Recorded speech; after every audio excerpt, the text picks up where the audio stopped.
देखिए राजीव जी, बीजेपी को तोड़ा है एकदम से हम फाइनल नहीं कह सकते हैं, लेकिन बीजेपी में भगदड़ मचेगी ये मुझे लगता है, क्योंकि हतोत्साह तो हैं ये लोग जब रिजल्ट ये आया है जिस तरह से, लेकिन इन लोगों को इसका अंदाज़ा नहीं था कि चुनाव में मिसफायर भी हो सकता है। चुनाव में नमाज पढ़ने का जो शोषा छोड़ा था स्मृति ईरानी ने, वो बैकफायर कर सकता है, ये नहीं सोचा था उन्होंने।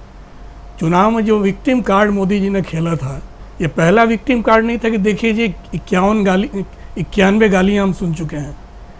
गुजरात के चुनाव को याद कीजिए, वो जब कच्छ के इलाके में थे तो उन्होंने कहा था देखो भाइयों, आपके ही बेटे को गधेड़ा कहा गया है।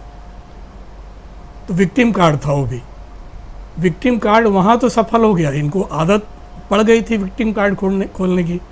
जब पहले माँ के आंसुओं का कार्ड खेलते थे, लेकिन माता जी रही नहीं, तो उसके बाद कार्ड गालियों का उन्होंने शुरू किया कि गालियों को किस तरह से भुनाया जाए चुनाव में। लेकिन ये कार्ड भी इसलिए सफल नहीं रहा कि उन्होंने ज़मीन को समझने की चेष्टा नहीं की। ज़मीन को देखिए, मैं थोड़ा सा संदर्भ को जोड़ रहा हूँ अमेरिकी चुनाव से। 1991 के आसपास गल्फ वार हुआ था। उस समय उस युद्ध को भुनाने की चेष्टा अमेरिकी चुनाव में की गई थी। जॉर्ज बुश ने चुनाव में उस युद्ध को राष्ट्रवाद से जोड़ दिया था, अमेरिकी राष्ट्रवाद से। खूब ढिढोरा पीटा गया, और जब चुनाव हारने का वक्त जब परिणाम आया तो उस समय उन जो बिल क्लिंटन के जो वहाँ पर रणनीतिकार थे, उन्होंने बड़ा इम्पोर्टेंट एक शब्द का इस्तेमाल किया था। जेम्स कार्विल की मैं बात कर रहा हूँ, इकोनॉमिस्ट थे, पत्रकार भी रहे थे वो। तो उन्होंने उस समय एक शब्द का इस्तेमाल किया, इट्स इकोनॉमिक्स स्टूपिड, कि मूर्ख, बकलोल। ये अर्थशास्त्र था जिसे आप लोग समझे नहीं कि ज़मीन पे लोग इलाज के बगैर इंश्योरेंस का आपने इतना रेट बढ़ा दिया अमेरिका में, और चीज़ों को इतना महंगा कर दिया कि लोगों की रीच से बाहर हो चुका था। इसलिए लोगों ने आपको सजा दी, आपका राष्ट्रवाद नहीं चला यहाँ पर।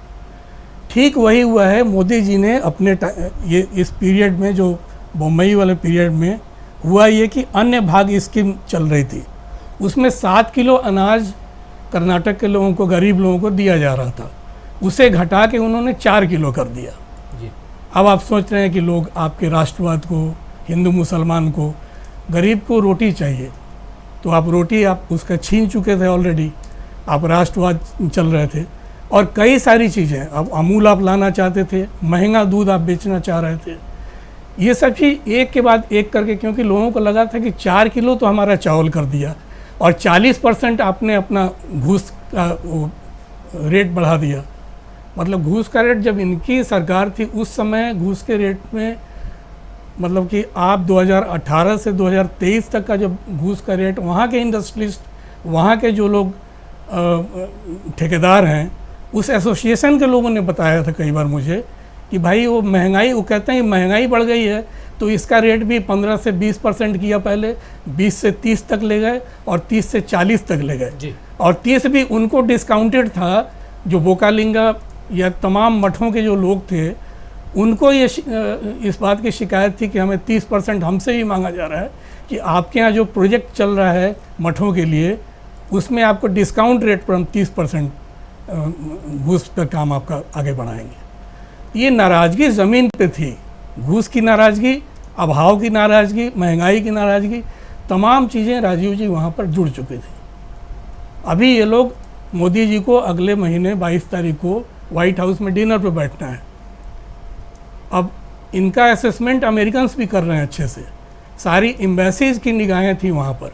और इंटरेस्टिंग ये था कि ये लोग अमेरिका का एक मतलब बार बार ही दबाव बना रहे थे। पिछले महीने भी विदेश मंत्री एस जयशंकर ने कहा था कि बंगलुरु में हम यूएस का कंसुलेट खुलवाएंगे। मतलब देश के 4 शहरों में कंसुलेट है, मुंबई में है, कोलकाता में है, चेन्नई में है, लेकिन ये चाह रहे थे कि बेंगलुरु में भी खुल जाए। बेंगलुरु में खोलने का मतलब ये था कि सीधा सीधा यूएस से थी लाइजन, और इकोनॉमी इनकी आगे बढ़ती, लोगों को सुविधाएं मिलती। अब मुझे शक है कि ये चीज़ को आगे बढ़ाएंगे। मोदी जी जाएंगे वहाँ पर, बाकी चीज़ें पुश करेंगे ये लोग, लेकिन बेंगलुरु में पता नहीं क्या होगा, मतलब कि वहाँ कॉन्सुलेट खुलेगा नहीं खुलेगा। पासपोर्ट कलेक्शन सेंटर है वहाँ पर, आप वहाँ से वीज़ा के लिए चेन्नई ऑफिस देखता है।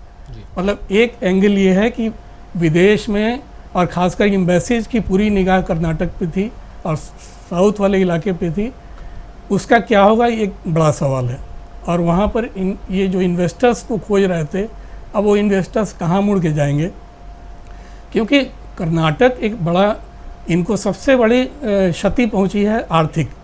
मतलब हार के अलावा कर्नाटक, मतलब 4 अगर आप स्टेट की बात करेंगे देश में, जो टॉप 4 स्टेट हैं उसमें सबसे पहले महाराष्ट्र एक रेवेन्यू देता है सबसे ज़्यादा, उसके बाद चेन्नई है आपका, मतलब मद्रास, गुजरात है, मद्रास है, और 4th नंबर पे आपका कर्नाटक है।